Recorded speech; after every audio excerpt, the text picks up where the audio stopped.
Bon allez, je peux vous montrer qu'en cas de vent, une fois que le ProGoliath Air voilà, est sanglé comme il faut, alors il y a plusieurs façons d'installer le ProGoliath Air. Si vous n'avez pas de vent, écoutez, il y a juste à le sardiner, il tiendra tout seul debout. Par contre, si on a du vent, et c'est ce qui est le cas quasiment dans toutes nos pêches aujourd'hui, notamment hier quand on avait 50, 60, jusqu'à des rafales de 70 km/h, on a dû installer les sangles qui sont fournies avec. Ces petites sangles, donc on a deux sangles. On a une sangle qui fait 1 mètre et une sangle qui fait 3-4 mètres. Cette sangle d'1 mètre, on va commencer par faire un premier double nœud en haut. Ensuite, on va venir la passer dans l'anneau. Donc on a une autre sangle avec un anneau, donc une sangle qui fait 3-4 mètres. On la passe à l'intérieur.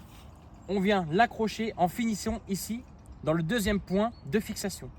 Ce qui fait qu'ensuite, quand vous allez donc installer la sangle pour faire tenir l'ensemble du bivy, vous allez tendre ici à aller jusqu'à la sardine. Et le top du top, pour vraiment pas que le bivy bouge, en fait, c'est que vous allez mettre l'anneau au plus bas pour que cette sangle soit dans l'alignement ici, pour vraiment tirer le boudin au plus vers là-bas, et que celui-ci ici reste comme ça. Et ensuite, il peut souffler, vous pouvez avoir un mammouth à rentrer dedans, c'est pas un problème. Il reviendra toujours debout, qu'il y ait du vent ou autre. En fait, il bougera jamais. On peut même l'aplatir. Tu peux même avoir un pote qui est complètement broyé, qui s'affale sur le bivy, il reviendra toujours au droit.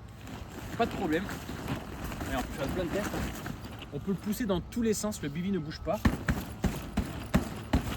Les boudins, ça tient.